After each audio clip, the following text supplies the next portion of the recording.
Hello friends, আজকে আমরা যাচ্ছিলাম ঈদের নতুন ছবি তুফান দেখতে। সাকিব খানের যে নতুন ছবিটি বেরিয়েছে সেটি দেখতে।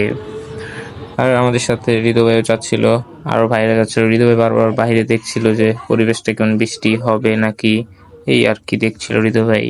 সাথে আমি ছিলাম, তা আমিও একটু বাহিরে জানলা দিয়ে দেখছিলাম যে কি হয়। বৃষ্টি আমি বাইরে একটু উপভোগ করছিলাম যে কিরকম চলছে বাইরে। আর হৃদয় ভাই, মুন্না ভাই, রনি ভাইরও ছিল আমাদের সাথে। তো এসে পড়লাম, আমরা দাঁড়িয়ে পড়ছিলাম লাইনে এসে জানতে পারি যে 3টার টিকিট শেষ। তো কি করার, গরমের ভিতরে দাঁড়িয়ে রইলাম, দাঁড়িয়ে অপেক্ষা করতে রইলাম যে কখন 6টার টিকিট দেয়। তো মোটামুটি অনেক কষ্টই হয়, কষ্ট করার পর যুদ্ধ করে বলতে পারেন যে 6টার টিকিট উদ্ধার করতে হবে, যেই ভিড় ছিল। এবং অবশ্যই কষ্ট করে যুদ্ধ করে টিকিট পেয়েও গেলাম।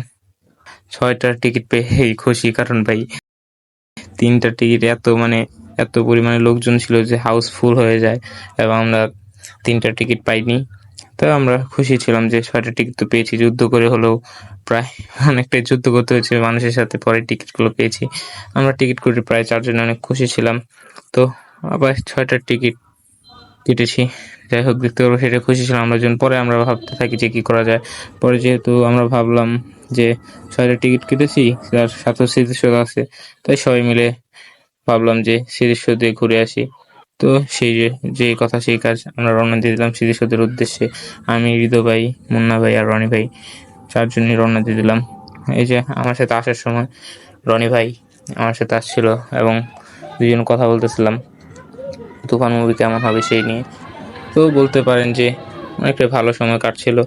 কিন্তু একটু খারাপ লাগছিল মাঝখানে যে আমরা 3টার টিকিটটা মিস করে ফেলেছি বাসের জন্য, বাস দাঁড়িয়েছে সেই জন্য।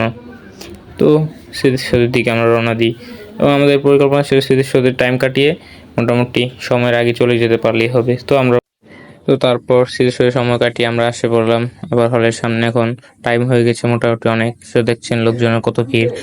সিনেমা হলে ঢুকবো, আমি, হৃদয় ভাই, রনি ভাই সবাই দাঁড়িয়েছিলাম লাইনে। এদিকে সিনেমা হলের ভিতরে ঢুকতে হবে, এত লোকজনে কি হলো, তারপরও কষ্ট করে সিনেমার হলে আমরা ভিতরে সবাই ঢুকেই গেলাম। মুন্না ভাই, রনি ভাই, হৃদয় ভাই, আমরা 4জন একসাথে বসছিলাম। আর প্রচুর ভিড়, আপনারা হয়তো দেখতে পাচ্ছেন ভিডিওতে কি পরিমাণে ভিড়। এবং সেই ভিড়ের সাথে প্রায় যুদ্ধ করে আমরা ঢুকলাম। প্রচুর ভিড় ছিল বলতেই পারেন, দেখতেই পাচ্ছেন রনি ভাই ব্লগ করছে তার চ্যানেলের জন্য, এবং আমি, হৃদয় ভাই, মুন্না ভাই সবাই দেখছিলাম। আশেপাশের লোকজন, প্রচুর ভিড় ছিল বলতেই পারেন। অনেক পরিমাণে দেখুন লোকজন আসছে, নিচের সিটগুলো অনেকটা ফাঁকা ছিল, কিন্তু দেখবেন আস্তে আস্তে ভরে যাবে। প্রচুর পরিমাণে মানুষজন এসেছিল তুফান মুভি দেখতে। এবং সাকিব খান তুফান মুভি আপনারা বুঝতেই পারছেন কত পরিমাণে হাইপ। এবং তুফান মুভি তো বলতে পারেন যে সাকিব খান আছেন, সাথে আছে ভারতের মিমি চক্রবর্তী অভিনেত্রী। আমরাও ভাই উপভোগ করছিলাম, ভেতরে ভালো পরিবেশ ছিল। তো আর কি, এখনো নিচে থেকে অনেক মানুষজন আসলে, আর আমাদের উপর দেখতেই পাচ্ছেন মানুষজন ভরে গেছে, প্রচুর পরিমাণে মানুষজন এসেছিল। এবং আমরা মজা করছিলাম যে কেমন হবে। তাই হোক, অনেক ভালো ছিল পরিবেশটা।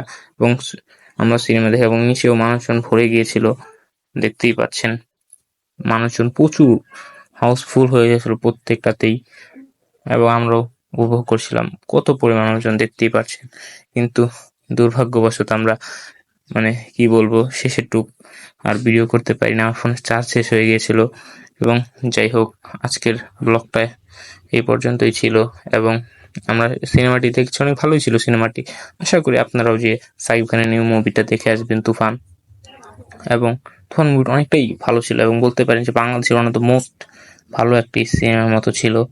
এই যে হাফ টাইমেতে ছিল। যাই হোক, আজকের মতো টেল দেম বাই, দেখা হবে নেক্সট কোনো ভিডিওতে। আল্লাহ হাফেজ। আর ভিডিওটি যদি ভালো লেগে থাকে like, comment, share and subscribe করে দিন।